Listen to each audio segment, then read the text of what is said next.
आइए expert doctor से सुनते हैं coronary artery disease and higher heart rate के साथ युवा आबादी में हाइपरटेंशन के चलते क्या हैप्पी हार्ट के बारे में सुनिश्चित हो सकते हैं। आज हमारे साथ हैं डॉक्टर कौशल कुमार हरलाल का, consultant cardiologist, Goyal hospital Jodhpur. Doctor, हम हाइपरटेंशन को कैसे डिफाइन करते हैं और कब हमें ये लगता है कि किसी इंसान को हाइपरटेंशन है? देखिए, हाइपरटेंशन का मतलब होता है high blood pressure. Blood pressure में हम दो चीजें डिनोट करते हैं, एक upper one that is called systolic blood pressure, एक लोअर वन होता है जिसे कहते हैं डायस्टोलिक ब्लड प्रेशर। सो जो अपर वन ब्लड प्रेशर होता है जब वो 140 से ज्यादा होता है, lower blood pressure more than 90 होता है, तो हम इसे हाइपरटेंशन या हाई ब्लड प्रेशर कहते हैं। बट ये सिंगल रीडिंग नहीं होनी चाहिए। हम पेशेंट्स को फर्स्ट टाइम जब डायग्नोज करते हैं तो मल्टीपल टाइम रीडिंग्स लेते हैं in the same visit and at different intervals. So जब उनका मीन अगर 140-90 से ज्यादा होता है तो हम उसे हाई ब्लड प्रेशर और हाइपरटेंशन लेबल करते हैं। डॉक्टर, क्या हाई ब्लड प्रेशर पूरी तरीके से ठीक हो सकता है? देखिए, blood pressure more than 90% cases के अंदर उसका कोई रीजन नहीं पता होता है। कुछ केसेज के अंदर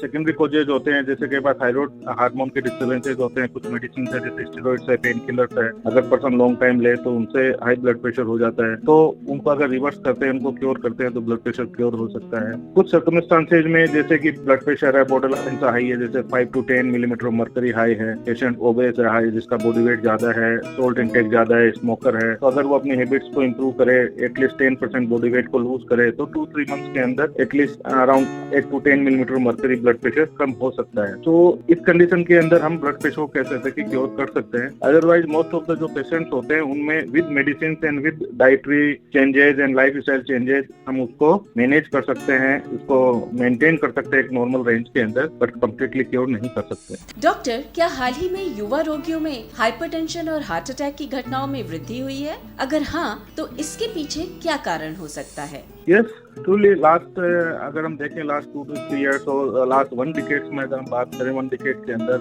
यंग पेशेंट्स है जिनमें हाई ब्लड प्रेशर और हार्ट अटैक है, इवन सडन कार्डियक डेथ वो बढ़ी है। इसके मल्टीपल फैक्टर्स हैं। एक तो फैमिली हिस्ट्री है, वो स्ट्रॉन्ग अगर रहती है पेरेंटल या मैटरनल साइड में, स्ट्रेस फैक्टर है, सेडेंटरी लाइफस्टाइल है, स्मोकिंग है, जो वर्क पैटर्न है जो कि इंडोर्स में आजकल ज्यादा है, प्लस कुछ हद तक कोविड एंड जो भी पोस्ट कोविड इफेक्ट्स है। कुछ जगह कोविड वैक्सीन को भी ब्लेम किया जा रहा है, कई बार कोविड की जो मेडिसिन था वो भी ब्लेम है, बट अभी वो कोई क्लियर नहीं है। बट डेफिनेटली जिनको सीवियर कोविड हुआ है, मेडिसिन रही है, डेफिनेटली उनमें क्लॉट फॉर्मेशन की चांसेस ज्यादा है, चाहे वो लंग्स के अंदर है, चाहे कि हार्ट के अंदर है। और इसके अलावा भी जब देखें जो रिसेंट पीरियड के अंदर यंग पेशेंट्स है उनमें ब्लड प्रेशर और हार्ट अटैक के इंसिडेंसेस बढ़े हैं due to life style changes, due to environmental changes and due to change in the dietary habits. तो सारी चीजें मिला के ही केसेस डेफिनेटली बढ़े। थैंक यू डॉक्टर, आपके टाइम के लिए।